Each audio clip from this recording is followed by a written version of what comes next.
مسلم league نون کے رہنما طلال چودھری نے کہا کہ کسی سیاسی جماعت پر پابندی عائد کرنا ہماری خواہش نہیں، الیکشن کرانے کی اصل ذمہ داری الیکشن کمیشن کی ہے اور انتخابات تو وقت پر ہونے چاہیے۔ انہوں نے کہا کہ نواز شریف لندن ہوں یا لاہور، ملکی سیاست ان کے گرد گھومتی ہے، جس دن نواز شریف جہاز میں بیٹھیں گے سمجھ لیں الیکشن ہونے والا ہے۔ دوسری جانب نواز شریف نے بھی طلال چودھری کو بڑی مبارکباد پیش کی ہے، چلے مبارک کو، اب یہ عملی سیاست میں حصہ لے سکیں گے۔ دوسری جانب اب عمران خان کے لیے مشکلات کا اضافہ اس وقت بہت ضروری ہو چکا ہے اور at any cost Imran Khan کے لیے مشکلات پیدا کرنی ہے، تو اب انٹرا پارٹی الیکشن نہ کروانے پر الیکشن کمیشن نے عمران خان کو 4 اگست کو طلب کر لیا ہے۔ الیکشن کمیشن کی جانب سے جاری اعلامیے میں کہا گیا ہے کہ انٹرا پارٹی الیکشن نہ ہونے پر پی ٹی آئی انتخابی نشان لینے کے لیے نااہل ہو سکتی ہے، یعنی پاکستان تحریک انصاف کو انتخابی نشان ہی الاٹ نہیں کیا جائے گا۔ عمران خان کو بھیجے گئے نوٹس کے مطابق P T I intra party election 13 جون 2021 کو متوقع تھے۔ الیکشن کمیشن نے یاد دہانیوں کے نوٹسز جاری کیے، جون 2022 کو آخری نوٹس جاری کیا، لیکن اب مزید توسیع نہیں ہوگی۔ الیکشن کمیشن کے نوٹس میں کہا گیا ہے کہ پی ٹی آئی نے ترمیم شدہ آئین کی کاپی جمع کروائی جو ناکافی تھی۔ چیئرمین پی ٹی آئی کو 4 اگست کو جواب کے لیے طلب کر لیا ہے اور انٹرا پارٹی الیکشن کریں ورنہ آپ کو انتخابی نشان بھی نہیں ملے گا۔ انتخابی نشان لینے کے لیے پاکستان تحریک انصاف ایز اے جماعت ڈسکوالیفائی ہو جائے گی، نااہل ہو جائے گی، وہ اس کی اہل نہیں رہے گی۔ عمران خان کو الیکشن کمیشن آف پاکستان نے ایک جانب ان پہ آج فرد جرم عائد ہونی تھی اور انہیں 22 اگست تک کی توسیع دی، تو وہیں دوسری جانب ایک اور کیس میں کہا کہ آ جاؤ۔ مطلب کہیں سے کوئی ایسا موقع نہیں چھوڑا جا رہا، کوئی ایسا نقطہ نہیں چھوڑا جا رہا جس میں عمران خان کے لیے مشکلات نہ پیدا کی جائیں۔ مطلب عمران خان کے لیے کسی طرف سے کوئی سانس لینے کا یہ موقع نہیں دینا چاہ رہے، ہر طرف سے حملہ آور ہو کے یہ مکمل طور پر چیزیں کرنا چاہتے ہیں۔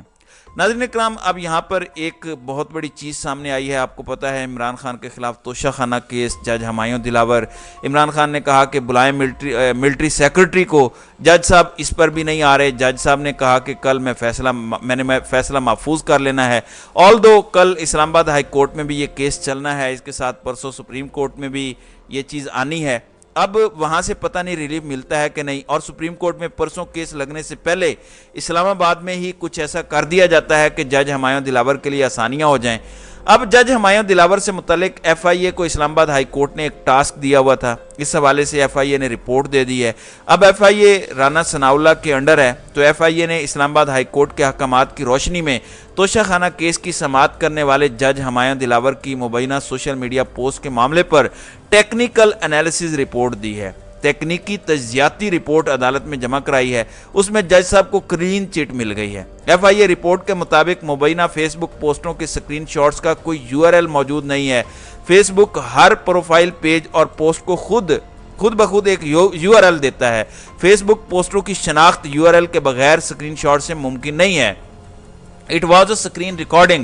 It was not a screen shot. Screen recording edit کرنا بھی it's not possible. اس کے ساتھ ہی ساتھ آپ کو میں یہ بتا دوں it's not that easy screen recording وہ کرنا، اور ایپ کے اندر کون سا یو آر ایل ہوتا ہے، اگر آپ براؤزر سے لگائیں تب آتا ہے، فیس بک ایپ کے اندر تو یو آر ایل نہیں شو ہوتا۔ اب اس سب کے اندر رپورٹ میں کہا گیا ہے کہ جج ہمایوں دلاور کی فیس بک اکاؤنٹ سے کی گئی تمام پوسٹوں کا تفصیلی جائزہ لیا گیا۔ جج ہمایوں دلاور کے اکاؤنٹ سے مذکورہ 3 پوسٹوں میں سے ایک بھی اب موجود نہیں ہے۔ ایف آئی اے نے کہا کہ ہمایوں دلاور کے نام سے اکاؤنٹ کا باقاعدہ یو آر ایل نمبر موجود ہے، ان کا اکاؤنٹ 2014 میں بنا جس پر ذاتی پوسٹیں موجود ہیں۔ رپورٹ کے متن میں بتایا گیا ہے کہ ایف آئی اے کو اسلام آباد ہائی کورٹ سے 3 سکرین شاٹس بھجوائے گئے۔ مبینہ سکرین شاٹس میں سے 2 21 جولائی 2014 جبکہ 1 یکم مارچ 2014 کا تھا۔ خیال رہے کہ چیئرمین پی ٹی آئی کے وکلاء نے ٹرائل کورٹ کے جج کی تبدیلی کے لیے اسلام آباد ہائی کورٹ میں درخواست دائر کرتے ہوئے موقف اپنایا تھا کہ جج ہمایوں دلاور کے چیئرمین پی ٹی آئی کے خلاف مبینہ فیس بک پوسٹ موجود ہیں، اس لیے انہیں مقدمے سے الگ کر دیا جائے۔ اب اس پر انتظار حسین پنجوتھا نے ٹویٹ بھی کیا کہ ایف آئی اے جج ہمایوں دلاور کے فیس بک اکاؤنٹ کی رپورٹ اسلام آباد ہائی کورٹ میں جمع کروائی، اور کہا گیا ہے کہ یہ اکاؤنٹ اصلی ہے لیکن اس پر جن پوسٹوں کا ذکر ہے، یعنی کہ عمران خان کے خلاف جو پوسٹیں ہیں اکاؤنٹ کی وال پر ابھی فی الحال موجود نہیں ہیں، لہٰذا اس وقت ان کے اصلی یا نقلی ہونے کا کچھ نہیں کہا جا سکتا۔ تو اگلا بندہ ڈیلیٹ ہی کرے گا سب سے پہلے۔ اب ساری دنیا نے وہ پوسٹیں دیکھی ہیں، وہ سکرین شاٹس نہیں، سکرین ریکارڈنگ بھی دیکھی ہیں، سوشل میڈیا پر سب کچھ موجود ہے۔ یہ کہنا کہ اب وہ موجود نہیں ہے، اس کا ہرگز مطلب یہ نہیں ہے کہ وہ جھوٹی ہیں۔ ہمایوں دلاور سے اس اکاؤنٹ کی رسائی لیں اور فیس بک سے رپورٹ لیں۔ ایسی جعلی رپورٹس کو قوم نہیں مانتی، یعنی پی ٹی آئی نے مکمل طور پر اسے ریجیکٹ کر دیا ہے۔ نعیم پنجوتھا لکھتے ہیں کہ جج ہمایوں دلاور کی عمران خان کے خلاف توہین آمیز پوسٹ پر مبنی اکاؤنٹ پر ایف آئی اے کی رپورٹ کو یو آر ایل اور لنک کی عدم دستیابی کی وجہ سے پوسٹیں نہ مل سکیں۔ کتنی مذائقہ خیز بات ہے۔ جج نے یہ نہیں کہا کہ اس کا اکاؤنٹ ہیک ہوا، جس کا مطلب ہے پوسٹ ان کی اپنی ہے۔ فیس بک سے ایف آئی اے رابطہ کر کے پوسٹ کی اصلیت کا پوچھ سکتی ہے۔ سوشل میڈیا صارفین نے اور سینئر صحافیوں نے اس اکاؤنٹ پر موجود پوسٹیں دیکھی ہیں، اس کے سکرین شاٹس لیے ہیں۔ اب ایک بہت بڑی گواہی بھی آئی ہے۔ ثاقب بشیر بہت منجے ہوئے صحافی ہیں اور بڑا اچھا کام کرتے ہیں، انہوں نے ایک ٹویٹ کیا ہے۔ یہ وہ گواہی ہے جو عمران خان کے حق میں آئی ہے اور جج ہمایوں دلاور کے لیے یہ گواہی بہت سی مشکلات کریٹ کرے گی۔ صحافی ثاقب بشیر نے لکھا کہ پوسٹیں جعلی ہیں یا نہیں، لیکن ایک بات طے ہے، یہ ایسی پوسٹیں اس اکاؤنٹ کی ہیں جس کو جج صاحب نے تسلیم کیا، کیونکہ اس فیس بک اکاؤنٹ کا پروفائل لاک ہونے سے پہلے 2-3 دفعہ میں نے خود ان کی ٹائم لائن پر یہ دیکھی اور وہ پوسٹیں موجود تھیں۔ بعد میں پروفائل کو لاک کیا گیا، پروفائل کو چھپا دیا گیا۔